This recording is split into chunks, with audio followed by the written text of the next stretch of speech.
This is KBACH First Take, and I'm Michael Keelan. I'm talking with mezzo-soprano Susan Graham about the new recording of Samuel Barber's opera Vanessa. That's with the National Symphony, and she sings the part of the Baroness. Moreover, the Santa Fe Opera is producing Tchaikovsky's Eugene Onegin this summer, and she'll be singing the part of Madame Larina. Thanks for talking about these two parts today on First Take. Wow, it's such a pleasure.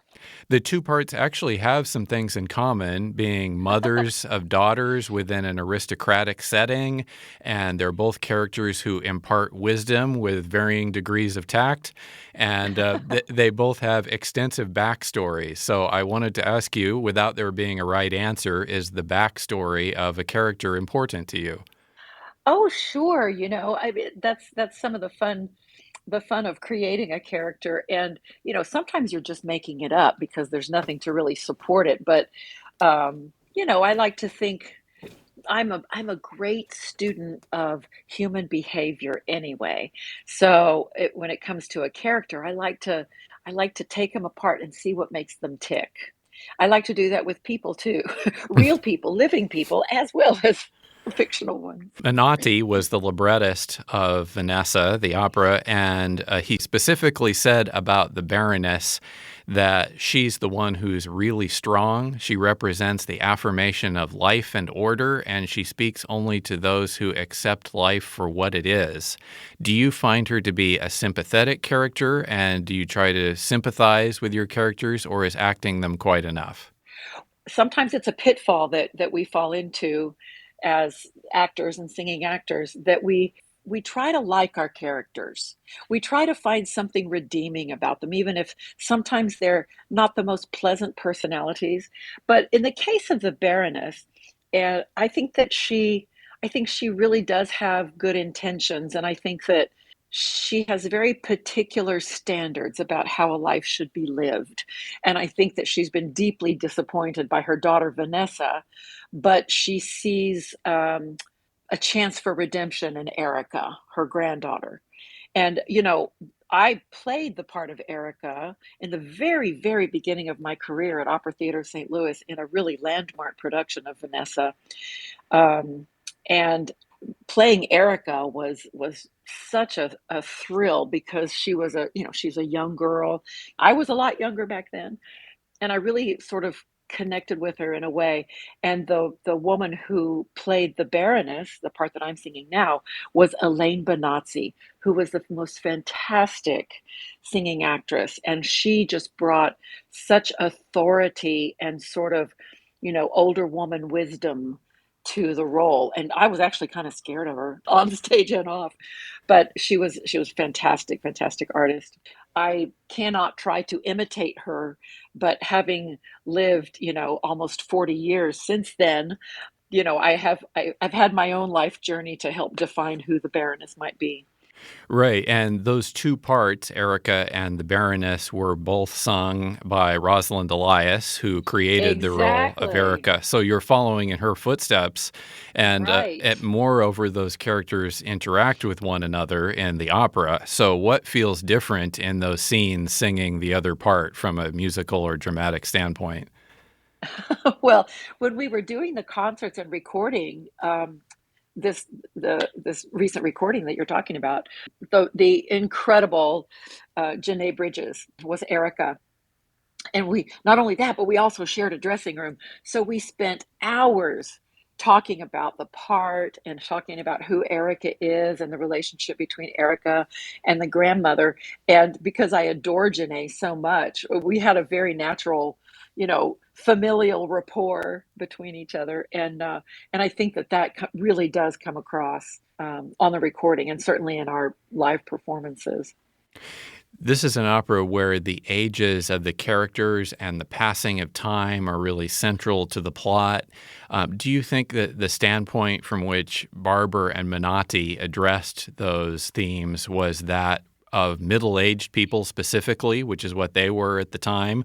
Or do you have any observations about how those questions are dealt with in the opera? Oh, it is certainly a survey of aging. I mean, because look at the character of the old doctor. He's the grand philosopher. of the group. And sung so beautifully by Thomas Hampson on our recording. But the old doctor and the Baroness are the sort of pillars of wisdom who impart direction to all of these foolish young people. And I think that probably, Sam Barber and Giancarlo, I think they probably had a little bit of that in mind. That's not the only opera with that theme that you've sung. Der Rosenkavalier deals with that also. A lot of them do, as a matter of fact. Passing of time is a recurring theme. Barber wrote at the time that he was working on Vanessa that the distance between one note and another in the human voice is enormous, thousands of light years, just between E and F. Most composers today do not know this. What do you think he was talking about? He could have been talking about emotional color, the range of expression from note to note is what I would assume he's talking about, because obviously from a scientific frequency standpoint, they're not that far apart. But certainly, there are composers who really believed, Mozart among them, that every key has its own color and mood. D major is different from G major and E major, that each one has its own range of storytelling within a chosen key.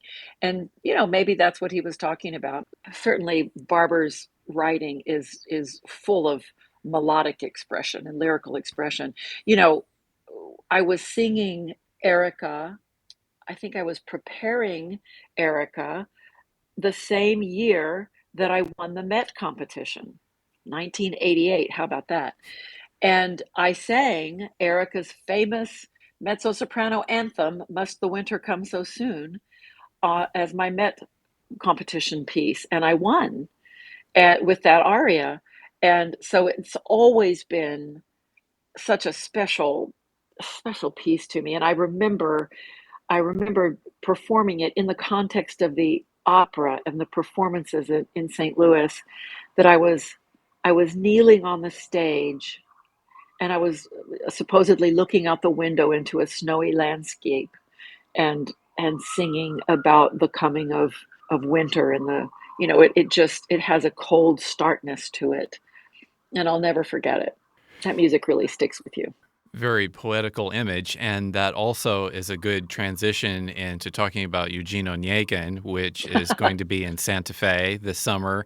You mentioned the significance of the place in which you were singing the Barber a moment ago, and New Mexico is your home state where you're singing this summer. You've sung there for a very long time at Santa Fe Opera. Does your history with the place make itself felt when singing there? And maybe you've already answered that a bit. Oh, 100%. I mean, I've always said Santa Fe is my heart home. I was born in New Mexico. I was born in Roswell and lived there until I was like 12 years old, and then moved just across the state line to West Texas, so which is, not so dissimilar. But my dream was always to sing at the Santa Fe Opera. And ironically, and I tell this to the new class of apprentices every year, I auditioned twice for the esteemed apprentice program at the Santa Fe Opera, and I was rejected twice. So I always tell them, you're ahead of where I was when I was your age. But I was luckily invited back a couple of years later to start doing principal roles. And I think I've done something like 13 or 14 operas there over the years. It's my happy place, Santa Fe. And I bought a house there in the early 2000s. So, it feels like home. I have my little favorite haunts that I've, been developing over the last 40 years. I mean, I have my favorite restaurants, and I love the plaza. I mean, I love any place that I can see a sunset, because the sunsets are just magical. The city has changed a lot since I first started going there, but it's still for me just like another world, and I love it. The new recording is Barber's Vanessa with my guest Susan Graham, who also sings Madame Larina in Tchaikovsky's Eugene Onegin this summer at Santa Fe Opera. Thanks very much for talking with us on First Take today. It's a pleasure, Michael. Thank you for having me.